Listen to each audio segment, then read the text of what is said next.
আসসালামু আলাইকুম রহমতুল্লাহি ওয়া বারাকাতুহু নাহমাদুহু ওয়া নুসাল্লি আলা রাসূলিল কারীম আম্মা বাদ। ডিয়ার ফ্রেন্ডস, আশা করি প্রত্যেকেই ভালো আছেন। আলহামদুলিল্লাহ, আমিও ভালো আছি।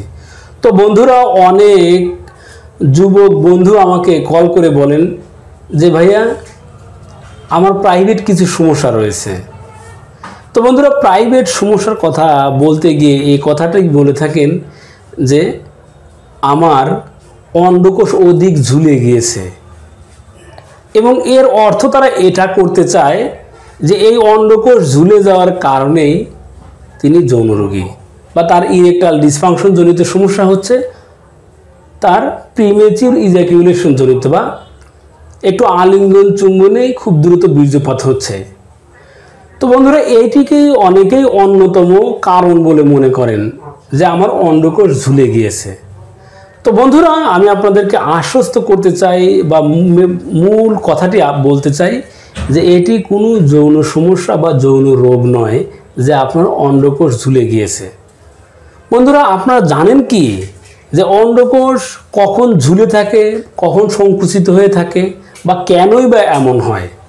বন্ধুরা, আমি এখানে কোনো মেডিকেল টার্ম ব্যবহার করছি না, আমি খুব সহজ সরল বাংলায় আপনাদেরকে বুঝিয়ে দিচ্ছি। মুরগির ডিমে যখন বাচ্চা ফুটানো হয় তখন নির্দিষ্ট তাপমাত্রায় কিন্তু বাচ্চা ফোটে, অথবা ইনকিউবেটরের নির্দিষ্ট মাত্রায় তাপ দিলেই বাচ্চা ফোটে, অন্যথায় এই ডিমগুলো নষ্ট হয়ে যায়। তো বন্ধুরা, আমাদের এই অন্ডকোষে বা টেস্টিকলে যে বীর্য উৎপাদন হয়, এখানে অসংখ্য অগণিত মিলিয়ন মিলিয়ন স্পার্ম তৈরি হয়। তো মুরগি যেমন তার বাচ্চাকে নিজের চোখের আড়াল হতে দিতে চায় না, কোনো একটি কাকে নিক, চিলে নিক বা নষ্ট হয়ে যাক, এটা চায় না। তো আমাদের এই টেস্টিস বা এই অন্ডকোষ চায় না যে অধিক শীতে বা অধিক গরম লেগে কোনো একটা স্পার্ম বিনষ্ট হয়ে যাক বা নষ্ট হয়ে যাক। ফলে নির্দিষ্ট একটি তাপমাত্রা থেকে রক্ষা করতে, ধরুন শীতকালে যদি এটি ঝুলে থাকে, তাহলে এটি শীতের প্রকোপে প্রচুর পরিমাণে স্পার্ম বা শুককিট নষ্ট হয়ে যাবে বা মারা যাবে।